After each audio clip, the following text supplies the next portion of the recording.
guys.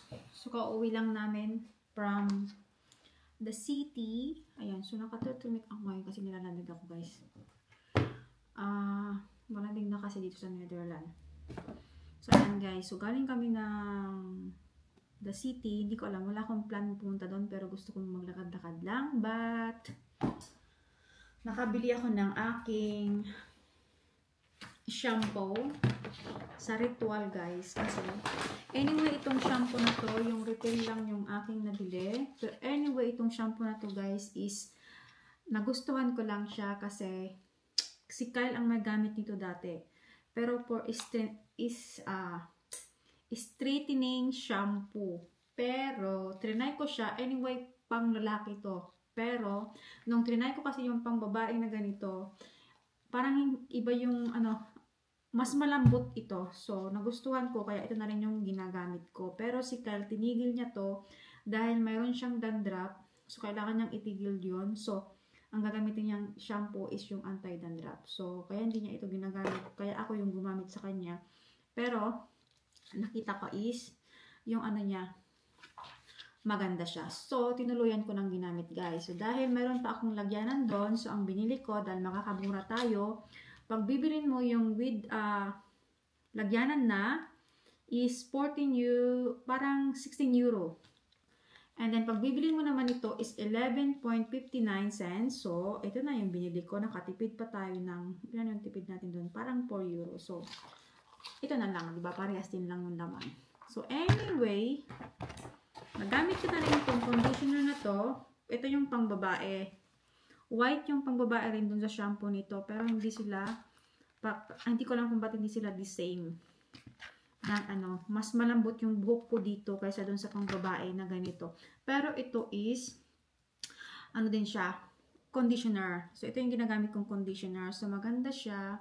So, ito yung ginagamit ko. Anyway, guys, I have a problem to my hair. Makapal nga siya, guys. Makapal.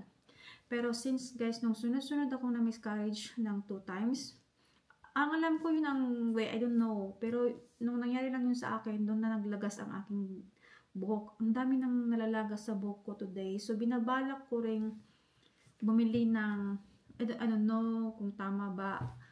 Comment down below, guys, kung ano yung magandang shampoo or magandang serum para sa pangpatubo ng buhok. Kasi dito rin, guys, naglalagas siya.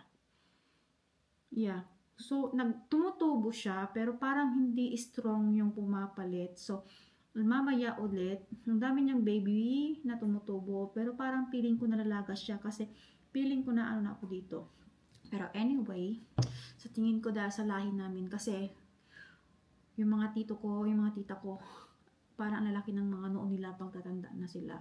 But, maybe I can avoid it kung gagamitan natin ng pangpatubo. Hindi ko lang alam kung tama ba yung mga pinagkasabi ko.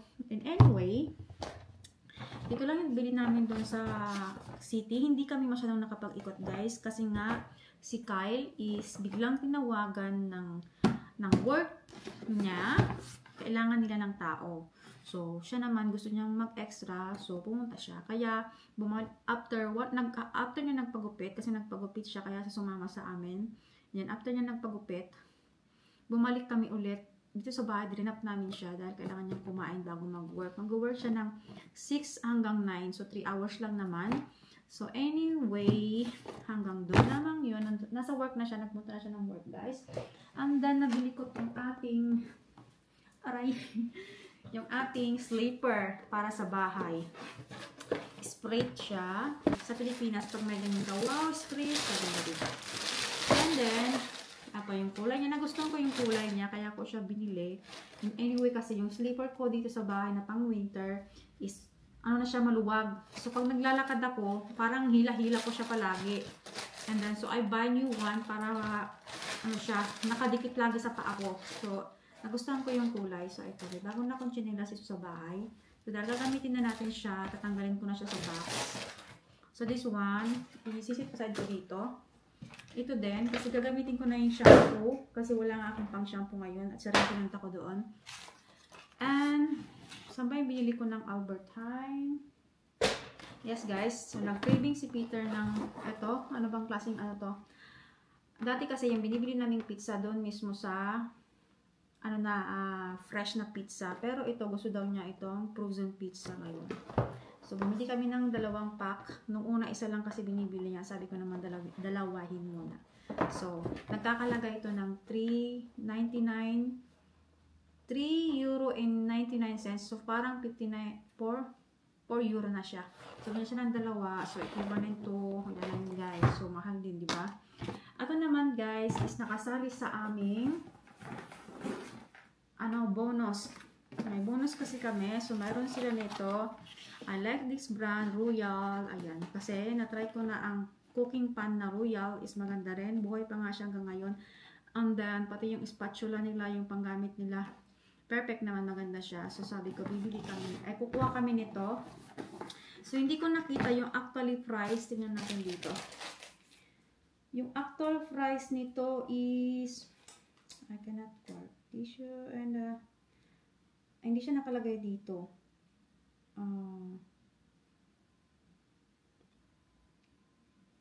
Hindi siya nakalagay dito kung ilan ang price. Pero, ang dinagdag lang namin is, magkadag lang kami ng 2.9, parang 3 euro sa isa. So, nagdagdag kami ng parang €5.98 dito sa dalawa. So, parang nabili lang namin ito ng €5, pero hindi ito yung actual na price niya, guys. So, walang nakalagay dito yung actual na price niya. Ayan. So, titignan ko pag napunta tayo. Anyway, nasa video ata kanina. So, titignan natin doon mamaya. Kasi hindi ko maalala kung nakuha ko sa video. And then, tulad na ng sabi ko, guys, hindi kami nag-i-stock sa bahay. So, parang yung store is dyan lang. So, bumili lang ako neto kasi kailangan namin sa pag kumakain tayo. Tissue. Ayan. And then, na-addict ako sa brownies na to, guys. Ready to use, ready to cook na siya. Lalagyan mo lang siya ng tubig. Pero napakasarap niya, guys. Pag minsan, pag niluto ko yung, binake ko yung isa, kulang namin. So, dinalawa ko na lang para mayroon na kaming 2 days na kinakain. So, anyway, pag ibibake ko ito, guys, lalagyan ko siya ng banana at saka minimix ko din siya ng mga nuts. Ayan. And then, dahil yogurt is life kay husband, so bumili siya ng 2 yogurt. And this one, dinadagdag niya to sa, sa oatmeal, minsan naman sa mga fruits. Ayan. So, ang ginagamit namin dito madalas is mga frozen fruits. Ayan. So, dahil gusto natin itong Magnum na ice cream, ito lagi yung aming binibili. Ayan. So, pasensya na po sa ating English. Nabibili sa ating Tagalog. So, mapatagalog man at mapa-English ako, nandun na yung mali-mali, guys. So, kayo na mag-adjust. So, anyway, bumili din ako ng mango drinks natin para may mainom naman tayo. And that is alles. Ayan. And then this one, yung ating tissue na ginagamit sa ating puwet pag tayong tumatae. Ayan. So, that's it. Tissue is light dito, guys. Ayan. So, ito yung, tignan nyo, yung pinakamarami. So, anyway, nasa na yung ating receipt kanina na nahawakan ko. Hindi ko na alam kung saan napunta. Oh, this one. So, ang pinambili natin, ito lahat, guys, is nagkakalaga ng 59.96 cents. So, ibig sabihin, parang 60 euro na siya. Ito lang yun, ha? And then, ang ating, yung pizza pala, guys, is nagkakalaga yan ng 9.98 euro. So, parang 10 euro na rin siya. And yung ating ice cream na ganito lang ka-liit. Ayan, 6 pieces na siya. Pero, small size. Mini ang tawag nila dito. Ayan, nakalagay pala yung mini. Ayan, pero guys, masarap itong ice cream na to. Masarap siya. At nagkakalagayan ng 6 euro and 59 cents. Ito naman ating tissue na ito. Papaano ko lang sa inyo, guys, kung para alamin nyo kung gaano ka-expensive ang tumira dito sa Netherlands. Atong naman, tissue na to, ilan ba to? 2, 4, 6, 8, 10, 12 pieces is nagkakahalaga siya. Pag bibilin mo yung isang pack is, guys, 8 euro .89 cents. So, bumili kami ng dalawa. So, nagkakalaga siya ng 17 euro. 0.78 cents. And then, ano pa ba?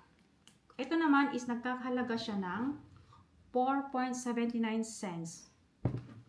And then, yung brownies naman natin, guys, is dahil bumili ako ng dalawa, so ang isa is 2.99 cents. Bumili tayo ng dalawa, so 5.98 cents. Puro may cents, no? Ayan. So, ang ating, ito naman is ananas.